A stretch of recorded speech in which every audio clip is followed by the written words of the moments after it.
মদিনার আকাশ তখন গোধূলির শেষ আলোতে রাঙা হয়ে আছে। সূর্য ধীরে ধীরে অস্ত যাচ্ছে আর মৃদু বাতাস বইছে মসজিদে নববীর চত্বর জুড়ে। সাহাবীরা তখন মাগরিবের নামাজ শেষ করে নবীজি এর চারপাশে বসেছেন। এমন সময় মসজিদের দরজা দিয়ে প্রবেশ করলেন মহানবী হজরত মুহাম্মদ সাল্লাল্লাহু আলাইহিস সাল্লাম। তার চেহারায় এক ধরনের অস্থিরতা লক্ষ্য করা গেল।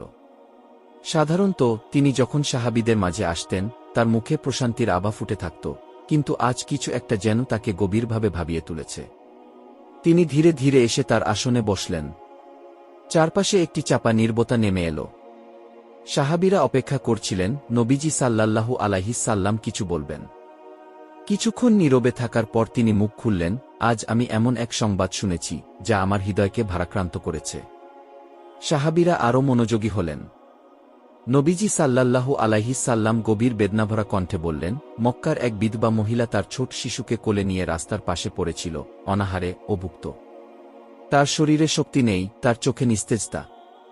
শিশুটির মুখেও কোনো প্রাণ নেই। তারা দিনের পর দিন না খেয়ে থেকেছে, অথচ আমাদের কেউ তা জানতে পারেনি। এই কথা শুনে মসজিদে উপস্থিত সাহাবীরা স্তব্ধ হয়ে গেলেন। কিভাবে এমন একটি ঘটনা ঘটতে পারে? যে ধর্ম এত ভালোবাসার শিক্ষা দেয়, যেখানে এক মুসলমান অপর মুসলমানের ভাই, সেখানে কেউ না খেয়ে মরছে। নবীজি সাল্লাল্লাহু আলাইহিস সাল্লাম এর দৃষ্টি এবার তার সবচেয়ে প্রিয় সঙ্গী আবু বকর রাদিয়াল্লাহু তাআলা আনহুর দিকে গেল।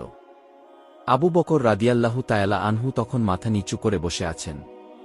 তার চোখে অশ্রু, তার কপালে চিন্তার রেখা। তিনি নীরবে কাঁদছেন, যেন নবীজি সাল্লাল্লাহু আলাইহিস সাল্লাম এই কথাগুলো তার হৃদয়কে বিদীর্ণ করে দিয়েছে। নবীজি সাল্লাল্লাহু আলাইহিস সাল্লাম ধীরে ধীরে বললেন, আবু বকর, তুমি কাঁদছ কেন?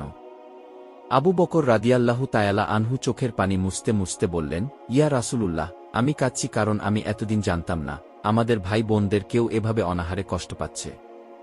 যদি আমি আগে জানতে পারতাম, আমি কখনো তাদের এভাবে থাকতে দিতাম না। আবু বকর রাদিয়াল্লাহু তাআলা আনহু এবার উঠে দাঁড়ালেন। দ্বিকণ্ঠে বললেন, ইয়া রাসূলুল্লাহ, আপনি চিন্তা করবেন না।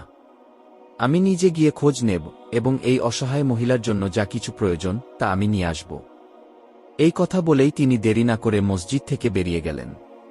তার সঙ্গে ওমর রাদিয়াল্লাহু তাআলা আনহুকেও নিলেন। রাত তখন গভীর, চারপাশে ধীরে ধীরে নীরবতা নেমে আসছে। কিন্তু তাদের মনে কোনো ক্লান্তি নেই।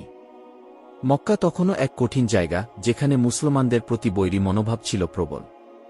আবু বকর রাদিয়াল্লাহু তাআলা আনহু ও ওমর রাদিয়াল্লাহু তাআলা আনহু সাবধানে পথ চলতে থাকলেন। অনেক খোঁজাখুঁজির পর একসময় তারা রাস্তার পাশে এক বিধবা মহিলাকে বসে থাকতে দেখলেন। তিনি খুবই দুর্বল। তার শরীর যেন এক কাঠামো মাত্র, হাড়গুলো স্পষ্ট বোঝা যাচ্ছে। তার কোলে একটি শিশু শুয়ে আছে, সম্পূর্ণ নিস্তেজ। বুকের দুধের অভাবে শিশুটি কাঁদতেও পারছে না, শুধু একবার চোখ খুলে মায়ের দিকে তাকাচ্ছে, যেন শেষ আশাটুকুও নিঃশেষ হয়ে গেছে। আবু বকর রাদিয়াল্লাহু তাআলা আনহু কাছে গিয়ে নম্র স্বরে বললেন, আপনি কি আমাদের কিছু বলবেন? আমরা আপনাকে সাহায্য করতে চাই। মহিলা মাথা তুললেন, কিন্তু তার চোখে ছিল হতাশার ছাপ। তিনি বললেন, আপনারা যদি সত্যিই আমার জন্য কিছু করতে চান, তবে দয়া করে আমার সন্তানের জন্য কিছু খাবার নিয়ে আসুন। সে সারাদিন কিছু খায়নি। আমি নিজেও খেতে পারিনি, কিন্তু আমার সন্তানের কষ্ট আমি সহ্য করতে পারছি না। আবু বকর রাদিয়াল্লাহু তাআলা আনহু এর চোখ ছলছল করে উঠল। তিনি নিজের সঙ্গে আনা খাবারের থলে খুললেন এবং মহিলার সামনে রাখলেন। ওমর রাদিয়াল্লাহু তাআলা আনহু ও তার সঙ্গে কিছু শুকনো রুটি আর পানি দিলেন। মহিলা বিস্ময়ের সঙ্গে খাবারগুলোর দিকে তাকিয়ে রইলেন। তার চোখে অবিশ্বাসের ছাপ। তিনি বললেন, আপনারা কারা? কেন আমার মতো একজন অসহায় মহিলার জন্য এত কিছু করছেন? আবু বকর রাদিয়াল্লাহু তাআলা আনহু মৃদু হাসলেন এবং বললেন, আমরা রাসূলুল্লাহ এর সাহাবী।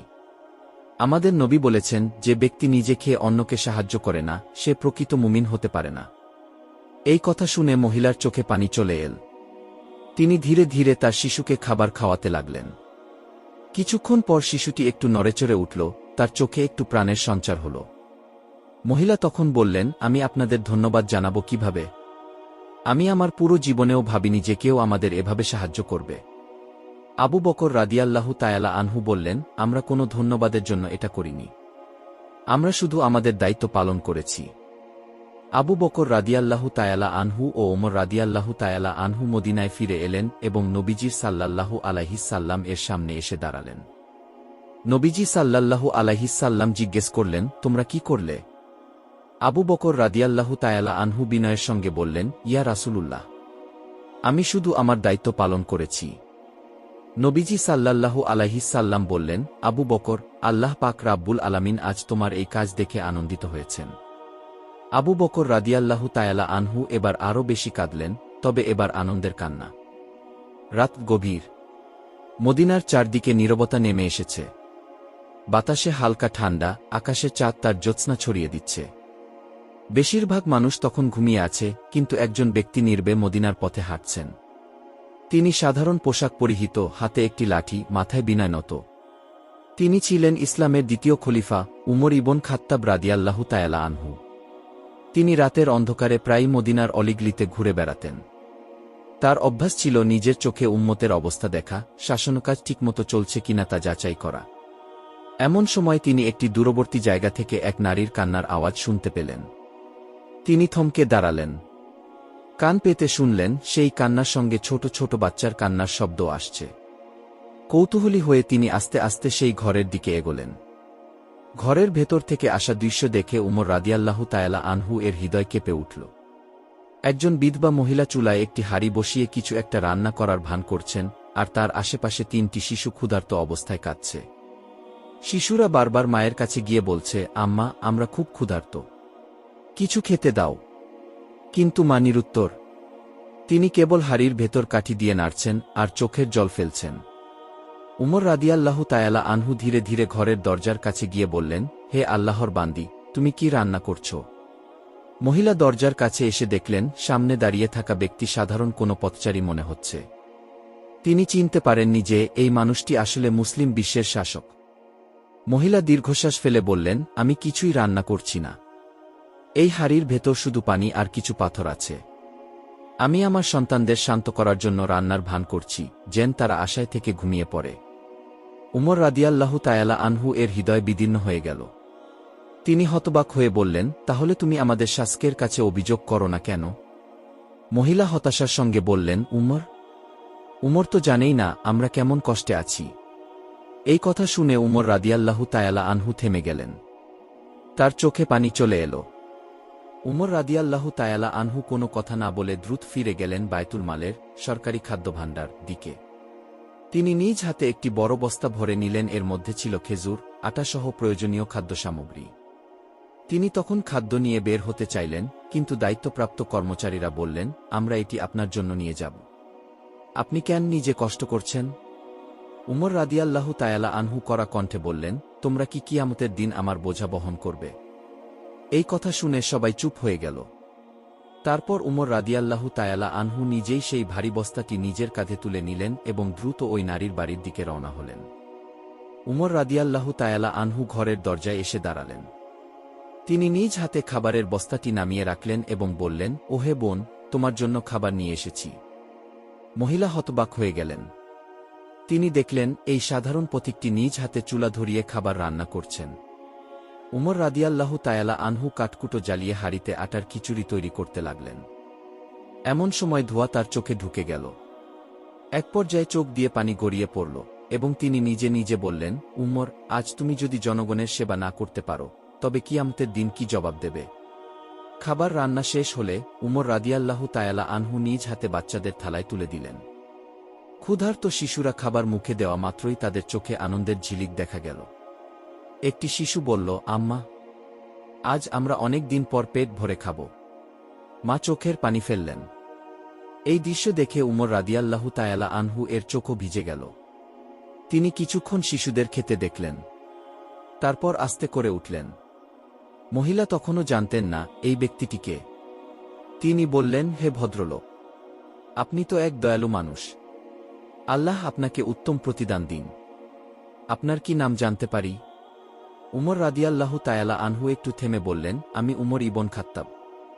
এই কথা শোনার সঙ্গে সঙ্গেই মহিলা বিস্ময়ে জ্ঞান হারানোর উপক্রম হলেন। তিনি কান্নায় ভেঙে পড়লেন এবং বললেন, আমি আপনার বিরুদ্ধে অভিযোগ করেছিলাম, অথচ আপনি নিজেই আমার সন্তানদের খাবার খাইয়েছেন। উমর রাদিয়াল্লাহু তাআলা আনহু তখন মৃদু হাসলেন এবং বললেন, ভালো শাসক হওয়া মানে মানুষের সেবা করা। যদি আমার উম্মত না খেয়ে থাকে, তবে আমি কি আরামে থাকতে পারি? সেই রাতে উমর রাদিয়াল্লাহু তায়ালা আনহু আর নিজের ঘরে ফেরেননি। তিনি ওই বিধবা মায়ের পাশে বসেছিলেন যতক্ষণ না তার সন্তানরা তৃপ্তির সঙ্গে ঘুমিয়ে পড়ে। তারপর তিনি ধীরে ধীরে উঠে দাঁড়ালেন, মদিনার পথে হাঁটতে শুরু করলেন। তিনি নিজেকে বললেন, আজ যদি আমি দায়িত্বে অবহেলা করতাম তবে আল্লাহর সামনে কি জবাব দিতাম। এই ঘটনা দ্রুত পুরো মদিনায় ছড়িয়ে পড়ল। সবাই জানতে পারল তাদের খলিফা রাতে নিজের কাঁধে খাবারের বোঝা বহন করে জনগণের সেবা করেন। উমর রাদিয়াল্লাহু তায়ালা আনহু এর নম্রতা, দায়িত্ববোধ ও আল্লাহভীতি ইতিহাসে এক অমর দৃষ্টান্ত হয়ে রইল। একজন ভালো নেতা তার জনগণের কষ্ট নিজের কষ্ট মনে করেন। ক্ষুধার্তের ক্ষুধা মেটানো ইসলামের অন্যতম গুরুত্বপূর্ণ শিক্ষা।